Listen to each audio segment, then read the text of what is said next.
Last Sunday's sudden death of basketball great Kobe Bryant produced a torrent of well-considered tributes.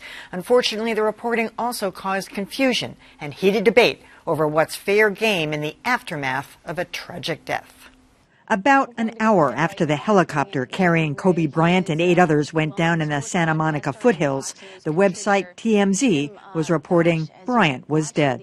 According to TMZ, Kobe Bryant and at least 3 other people. Once TMZ had it, so followed the others. Kobe Bryant was reportedly traveling with 4 others. A total of 5 people have been reported to have perished. Those reports were all partially wrong. But this one from ABC's Matt Gutman, captured here on cell phone video, was devastating. 4 of his children are believed to be on that helicopter with him. Gutman later apologized. Earlier, I reported that it was believed that 4 of Kobe's children were on that flight. That is incorrect. Gutman was suspended, but he's not the only one who compounded a volatile situation. We have TMZ that broke the news to Vanessa Bryant that her husband passed away, which is something that TMZ founder Harvey Levin disputes. We dealt with Kobe's people for an hour before we published the story, and we were told very clearly that she had been notified. TMZ admits some of the other families probably didn't know, but again defends his move. If you found out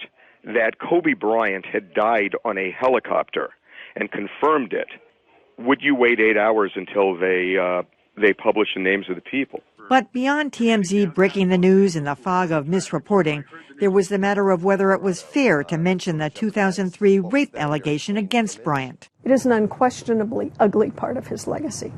It's one that is somewhat receded into the background, but it does still exist. It does, but the Washington Post's Felicia Sanmez touched off a firestorm, tweeting out an old Daily Beast article detailing the rape charges. She was instantly barraged with abusive complaints, even, she says, death threats, some of which she posted. Sanmez was then suspended by editor Marty Barron for what he called a lack of judgment. What followed was an outpouring of support for Sanmez and her reinstatement at the Post.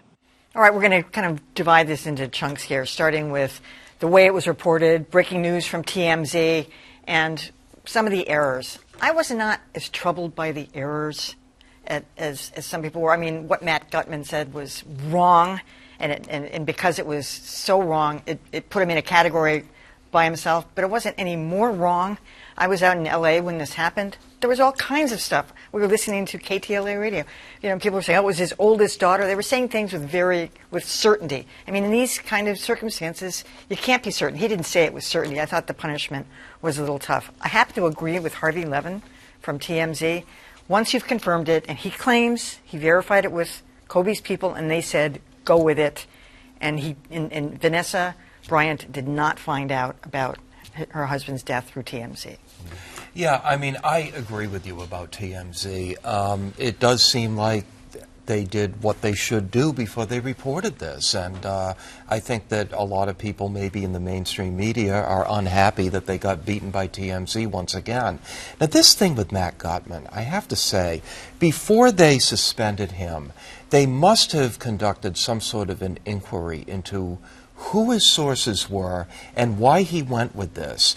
And it would seem to me that if he had any sort of credible source at all, then I would agree with you that the suspension was too harsh. They must have concluded that his sources were completely not credible. Nobody he should have been relying on to report that kind of explosive news. You know, you have to be diligent and good in a storm when something like this happens. And I agree with you. There's an old saying in this business, no one remembers who got it first, but everyone remembers who got it wrong. Yep.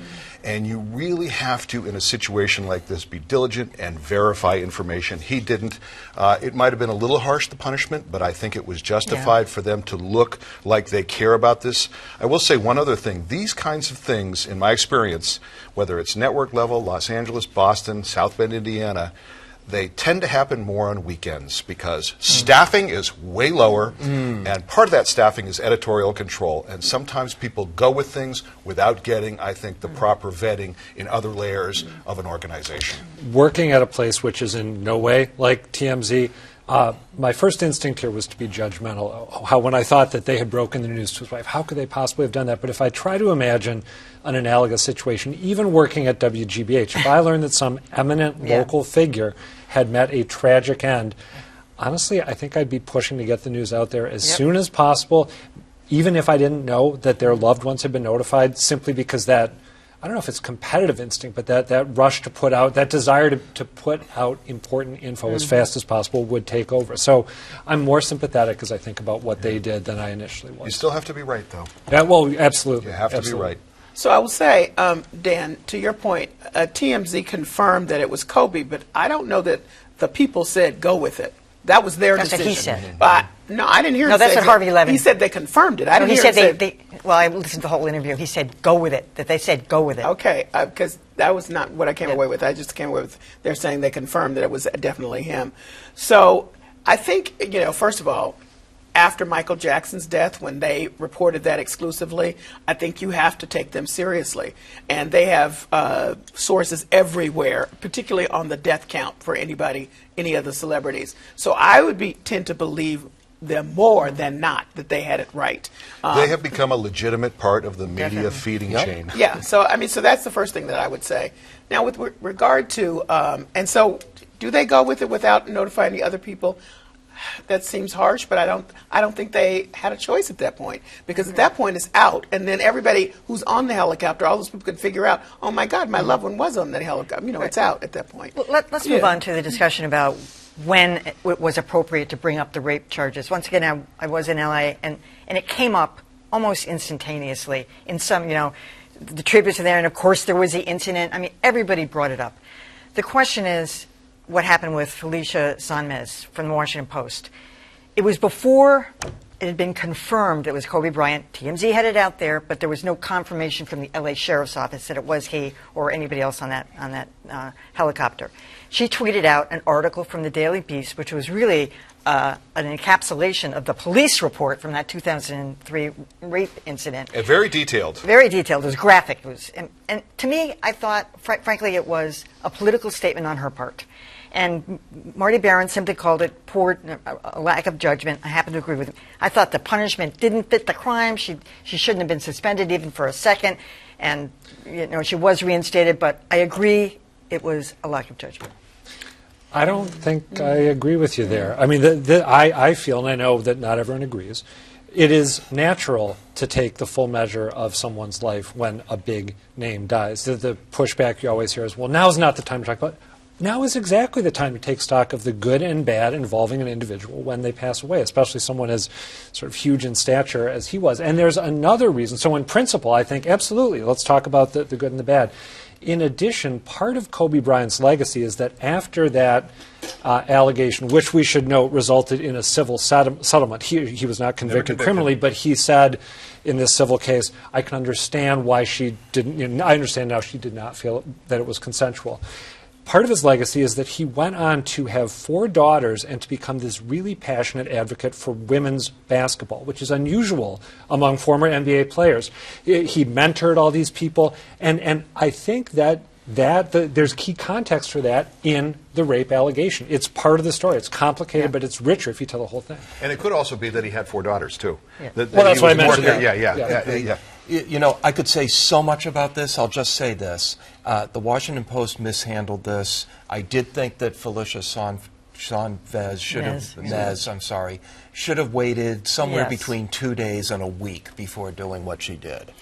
Well, I don't think her putting it out there was political at all. I think that... Well, she's a rape survivor. I understand that, but that's an emotional thing. That's not necessarily a political statement. Because I knew then that she had been a rape survivor, that was like, do not forget. This is important. Do not forget that's part of it. She didn't even know he was dead. Well, she did not know for a fact that he was dead. Okay, and that's the there was a lot of tweeting going on about Kobe Bryant though, when she put that out. Yes, absolutely. So, and at that point, that's what, if the Washington Post wants to jump on her about that, that's one thing. But my point about it is that I did not hear. Weeks later, I didn't hear much about people saying this. Maybe in passing, maybe euphemistically. Weeks later, it only happened last Sunday. I'm saying, but days later, okay. I didn't hear that. You were in No, L.A. Well, I'm just saying, you were in L.A. where he was. But in the rest of the world, nobody was mentioning Tara this Sullivan much. did it. No, I'm just telling you. Well, it Tara just Sullivan did not. at the Globe did it after writing Thank a you. first column that made no mention of it. Right. So it's. So what I'm saying is the first is what I experienced. So here's this woman who's been a rape survivor. But he saying, wasn't convicted of anything. Well, you know what? Let me just say, it was well documented. I think it should not define him. It should mar his legacy, perhaps. Absolutely, but not it define has. him, and wait a day or two. I thought it was tasteless to go with it so early. I did too.